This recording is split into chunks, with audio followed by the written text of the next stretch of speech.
ওকে, so গত ভিডিওটা যারা ৬০,০০০ টাকা বাজেট দেখে ভাবতেছিলেন যে বাজেটটা যদি ৭০,০০০ টাকা হইতো আর প্রসেসরটা যদি AMD না হইয়া ইন্টেল হইতো তাহলে কি ভালো হইতো, এই ভালো হইতো যারা ভাবতেছেন তাদের জন্য আজকের ভিডিও। প্রসেসর ইন্টেল, বাজেট ৭০,০০০, মানে গত ভিডিও থেকে ১০,০০০ টাকা বেশি। তবে আজকের ভিডিওটা আমরা করব উইদাউট গ্রাফিক্স কার্ড। আগের ভিডিওটা ছিল গ্রাফিক্স কার্ড সহ, এটা হচ্ছে ইন্টেল প্রসেসর গ্রাফিক্স কার্ড ছাড়া। তবে বাজেট ৭০,০০০ টাকা, ৬৯,৫০০ টাকা হলে আপনারা এই পিসিটা কিনতে পারবেন।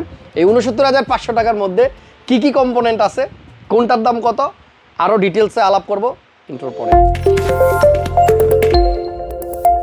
৬০,০০০ টাকায় গ্রাফিক্স কার্ড সহ পিসি দিলাম, 6GB, তাও 1660 সুপার।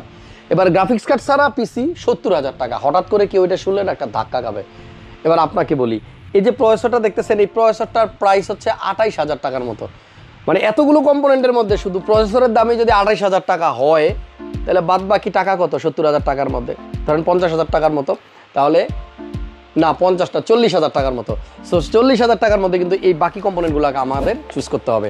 এনিওয়ে, প্রসেসরটার উপরে একটু ফোকাস দিলাম, প্রসেসরটা একটু ভালো প্রসেসর দিলাম, যাতে করে যারা প্রসেসর বেস কাজগুলো করতে চাচ্ছেন, যাদের কাজের জন্য প্রসেসরটাই বেশি কাজ করবে, তাদের জন্য যেন ভিডিওটা সুইটেবল হয়। এই প্রসেসরটা হচ্ছে 13 জেনারেশনের প্রসেসর। মডেল হচ্ছে আপনার 13500 i5 13 জেনের প্রসেসর। এই বিল্ডে এই প্রসেসরটা আছে। আমার মনে হয় যারা গেমিং করতে চান তারা ফিউচারে একটা গ্রাফিক্স কার্ড অ্যাড করে নিলেই কাজ কমপ্লিট। এই বিল্ডে মাদারবোর্ড থাকবে গিগাবাইট, সেম আগের মতোই মাইক্রো ATX, সাইজটা একটু ছোট তবে পাওয়ারফুল। UD সিরিজের 760, এটা কিন্তু B760M, মানে 760 সিরিজের মাদারবোর্ড। এই মাদারবোর্ডটার দাম হচ্ছে ১৫,০০০ টাকার মতো। স্ক্রিনে কিন্তু প্রাইস দেওয়া আছে, আমি আনুমানিক একটা প্রাইস বলতেছি। সো সবগুলো কম্পোনেন্টেই কিন্তু আপনার একটু প্রাইস বেশি হয়েছে, কারণ একটু আপগ্রেড জিনিস দেওয়ার ট্রাই করছি, যাতে করে অন্তত আগামী 5 বছরের ভিতরে আপনার পিসি আপগ্রেডের প্রয়োজন না পড়ে। মাদারবোর্ড B760M এটা থাকবে।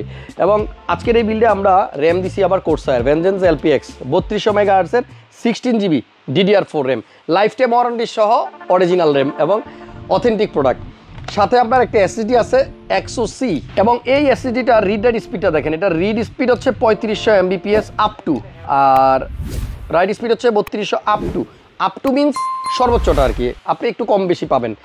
এখানে একটা মনিটর আছে প্রো MP225 সিরিজের MSI ব্র্যান্ডের। আপনি খেয়াল করেন গত লাইভে বা গত ভিডিওতে আমরা যে মনিটর দেখাইছিলাম সেটাও 3 বছরের ওয়ারেন্টি ছিল, বাট ব্র্যান্ডটা ছিল ভ্যালুটপ। বাট এইটাতে একটা কোয়ালিটি মনিটর দেওয়া হয়েছে প্রো সিরিজের MSI ব্র্যান্ডের। সো এই জন্যই কিন্তু প্রাইসটা একটু বাড়ছে। আচ্ছা, এই মনিটরটা থাকবে 22 ইঞ্চি 3 ইয়ার্সের ওয়ারেন্টি সহ এবং IPS প্যানেলের মনিটর, পাওয়ার সাপ্লাই ডিপ কুলের। আগেরটাতে ছিল গিগাবাইট। প্রত্যেকটা কম্পোনেন্টে আপনি দেখবেন চেঞ্জ আছে, এই জন্য কিন্তু প্রাইসটা আগের থেকে একটু বেশি। PK550D। তবে আমার মনে হয় এবার প্রোডাক্ট সিলেকশনটা খুব ভালো হয়েছে, থ্যাঙ্কস মামুনকে। ক্যামেরা পিছনে যে আছে এখন একটা কেসিং রাখা হয়েছে সেফওয়ে ব্র্যান্ডের, 3টা সামনে, পিছনে একটা মোট 4টা লাইট আছে, সাথে সাথে ফ্যানও আছে। এগুলো লাইটও জ্বলবে, ফ্যানও ঘুরবে, দেখতেও দারুণ লাগবে। ওভারঅল ফুল পিসিটা আপনি ৬৯,৫০০ টাকায় পাবেন। একটা চমৎকার চয়েস। এবং আমার মনে হয় 13 জেন দিয়ে যারা i5 দিয়ে পিসি বিল করতে চাচ্ছেন এই বিলটা করতে পারেন। ক্রিয়েটাস কম্পিউটারের ফোন নাম্বার স্ক্রিনে আছে, ওয়েবসাইটের অ্যাড্রেসও স্ক্রিনে দেওয়া আছে। Multiplan centre, elephant road, level 7, 75657 747 48 749 50। যেখানে খুশি আসেন, আপনাদের পছন্দ মতো পিসি বিল করেন। গ্যারান্টি দিচ্ছি এই শপে আসলে আপনি ভালো প্রোডাক্ট পাবেন, আফটার সেল সার্ভিস ভালো পাবেন। আপনাদের পছন্দ মতো বাজেটের মধ্যে পিসি নেওয়ার জন্য এলিফ্যান্ট রোডে আসলে অবশ্যই এই শোরুমটা ভিজিট করবেন। নেক্সট ভিডিওতে আবার দেখা হবে খুব শীঘ্রই। ভালো থাকবেন সবাই, আর ভিডিওটা বেশি বেশি ইনবক্সে বন্ধুদেরকে একটু দিয়ে দিবেন। কারণ হচ্ছে যে আমরা যেই প্রাইসে আজকে এই পিসিটা দিলাম, নর্মালি কিন্তু আপনার এই প্রাইসে সেল হয় না, কিন্তু হাসান ভাইয়ের ভিডিও মানে স্পেশাল প্রাইস। থ্যাংক ইউ সবাইকে যারা ফুল ভিডিওটা দেখছেন। আবারও দেখা হবে খুব শীঘ্রই নেক্সট ভিডিওতে। আল্লাহ হাফিজ।